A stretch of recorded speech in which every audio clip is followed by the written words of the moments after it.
السلام عليكم ورحمة الله وبركاته.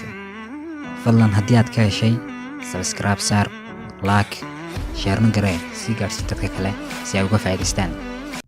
طبعاً كي سنة aynu soo dhaafnay tirada bilyaneerada adduunku kor ayay u kacayeen. bartamihii 1990maadkii wadarta guud ee hantida ay haysteen bilyaneerada adduunka oo dhan waxay ahayd 1 trilyan oo dollar. sanadkan waxay haystaan 8 trilyan oo dollar. maanta 8 qof oo qura ayaa maamulo lacag ka badan inta ay haystaan 3 bilyan iyo 600 oo milyan oo qof. inkastoo ay haystaan hanti aad u cajiib ah, haddana midna uma dhawa dadkii dunida ugu taajirsanaa ee soo maray taariikhda.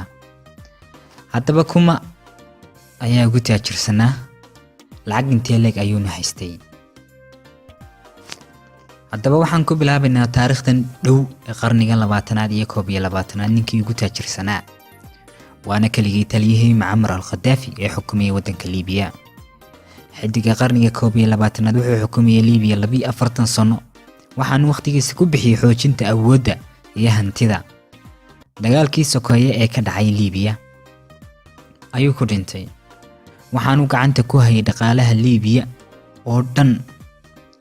markii qaramada midoobay u codeysay in la xiro hantidiisa, lacag lagu qiyaasay 130 bilyan oo dollar oo ah hanti maguurto ah oo uu ku lahaa dunida dacaladeeda ayaa la qabtay baaritaano dheeraad ah oo lagu ogaaday hantida rasmiga ah ee uu haystay oo ahayd 200 oo bilyan oo dollar, isagoo noqday ninkii ugu taajirsanaa adduunka intii aanu bilaabmin dagaalkii sokeeye ee Liibiya 2011. haddaba hantida ay haysteen hogaamiyeyaashu ma ahayn mid cusub. haddii aan dib ugu noqono 2000 oo sano ka hor, Roomadii qadiimka ahayd, mid ka mid ah dadkii lagu tilmaami jiray ninkii ugu taajirsanaa dadka inta ay nolol jirtay waxa uu ahaa Marcus Licinius.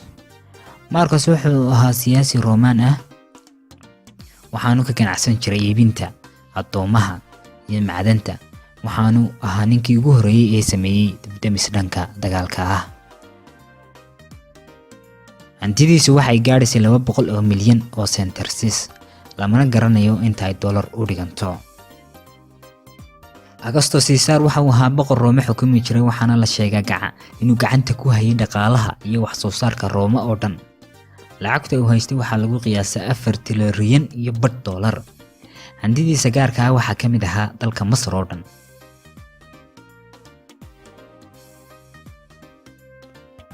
Mansa Musa wuxuu ahaa boqorkii Maali, waxaana lagu tilmaamay hantidiisa mid aan la qiyaasi karin tiradeeda badni awgeed. waxa uu xukumay Maali qarnigii 14aad laga bilaabo halka ay maanta aan u naqaano Mauritania, Senegal, Gambia, galbeedka Afrika oo dhan. waxaana dhul baaxad leh u yaalay dahab badan oo kayd ah, waxaanu isku balaarinay Afrika inteeda kale.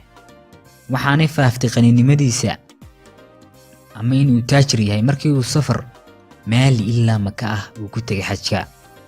waxaanu watay 100,000 oo iskugu jira askar, shacab iyo addoomo oo xamaalayay dahab, wax kale aan qabanin. waxaana lagu eedeeyay deeqsinimadiisa in uu meeshu maraba dahab siinayay, waxaana dhalisay sixir barar aad u weyn.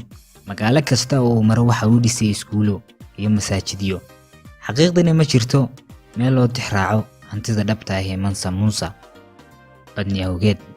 sidaana waxa uu ku noqday ninka ugu taajirsan ee soo maray adduunyada ilaa imika. ma jirto cid u dhow.